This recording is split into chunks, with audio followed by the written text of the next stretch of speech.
Welcome back to Kaulignation, your one-stop shop for all things Kaulig Racing, Dingernation, SVGNation, and all things NASCAR.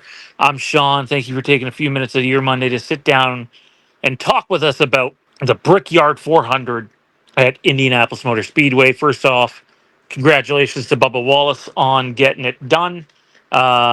We have a lot to discuss in this video. We're going to talk about SVG's struggles during the race, his success during qualifying, AJ's success during practice and qualifying, and once again, running into more bad luck during the race, and whether the track deserves to be run in the NASCAR Cup Series or not. Let's start here. So, SVG over the weekend, he mentioned how confident he was in his car coming out of qualifying. Why is this important? Well, we'll dive into it. Um, it's important because even though he mentioned how confident he was in the car after qualifying, he never mentioned how confident he was in the car after practice. And practice and qualifying at a place like this can tell two very different stories because the slightest mistake on a track this big can kill your whole lap. Now, if you can nail your lap, and SVG did nail his lap in qualifying, I think he qualified P11, which is fantastic for that place. I didn't think that car would have that kind of speed in it. I didn't think AJ's car would have P9 speed in it for qualifying.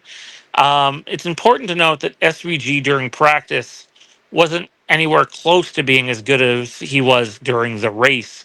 I believe I saw he was about mid 20s in the 5 lap average, maybe 22nd, 23rd area. Um, and then in raw speed, he was in the 20s as well. But they fixed something for qualifying. You got to give it to the Trackhouse guys because, well, SVG qualified better than the other two. Some somehow they find a way to find more speed during qualifying. Kaulig has a hard time doing that, but Trackhouse seems to do it more often than not.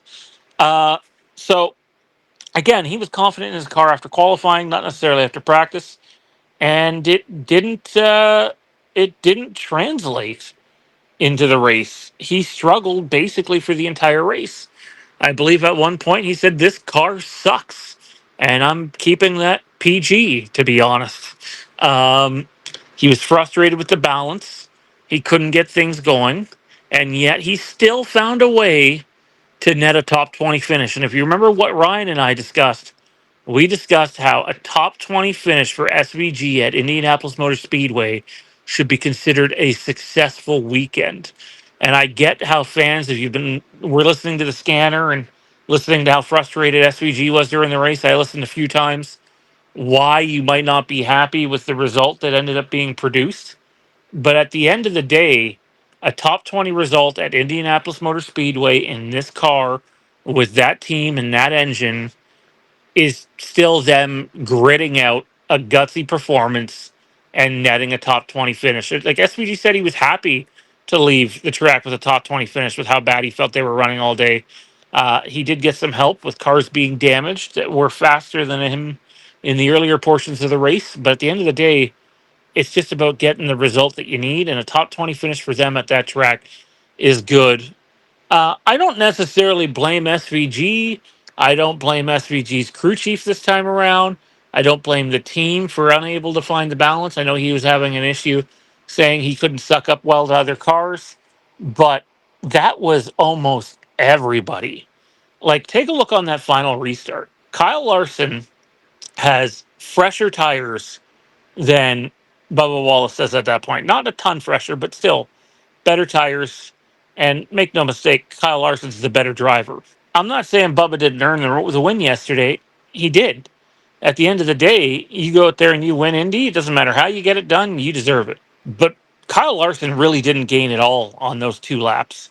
Um, he did a little bit, I guess, exiting 3 and 4 on the last turn. But that was the story of the race. If you were paying attention to that race, other than the first lap or two after a restart where things would get crazy, after that, it was a friggin' 3.5 hour Christmas parade.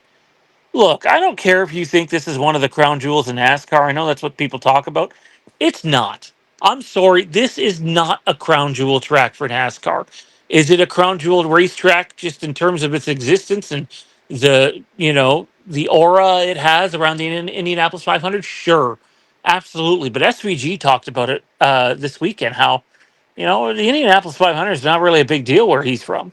It's the Indianapolis 500 is not a big deal outside of America. To some people, it is. And I know my co host is going to challenge me on this one, and he's not here to defend it. So tune into our next Patreon episode, specifically the Kaulig and Trackhouse Nation tier, where we will discuss some of that. Like, there are people from outside of America that come and race it for sure. Jacques Villeneuve in Canada. There's been F1 drivers that come over, but it doesn't hold the gravitas that some of the other tracks do closer to home. It gets blown up because it's a big deal for America, and I get it. I'm not saying it doesn't have a worldwide footprint. It does, but it doesn't have the footprint worldwide that most Americans think that it does. I'm sorry, but that's just a fact. And yesterday's race, the 3.5 hour Christmas or Thanksgiving Day parade, whatever you want to call it, where there was hardly any passing done, was a bore fest. People talk about not wanting to go back to the old NASCAR point system because we need entertainment value and that the playoffs provide entertainment value. Well, guess what? You need to leave the oval version of this as long as you're driving this kind of car because there is no entertainment value. Honestly, if it wasn't for having to do content for this channel, I would have turned that race off long ago. It was a bore fest. They have 1 year left on their deal, and I hope they either revert back to the road course. I don't think they'll leave Indy permanently. That's not in the cards, but they got to figure something out. And if you're not going to go back to the road course, then bring a different package to that track. Manufacture a drafting style package, do something because that was abysmal. On the AJ Allmendinger front, bad luck continued despite running top five, 10 lap average times in practice, qualifying ninth and running between 10th and 15th in stage one. He got caught in a stack up in stage two, which was frustrating. Basically ended his day, had no speed after that whatsoever. Car didn't handle well either. It's been a tough stretch for AJ and company. In the last 9 races, they've managed only one top 10, three top 15s, six top 20s, incidents in 7 of the 9 races, and possible parts issues in 4 of the 9 races. During a stretch that they needed to be at their best because it was a strength in the schedule for them, they have not done that. They have not capitalized for a variety of reasons. And it's not the men and women at the shop because the cars have had enough speed to at least be competitive. It's just been one thing after another, passing up stage points when you probably got to point your way in, and then Bubble goes and wins yesterday, which is worst case scenario for them. They're out of it points wise. The only way they're making it now is on a win. It's truly unfortunate. And the most disturbing statistic of all of them is the fact that they've lost 132 points on the cut line during those 9 races.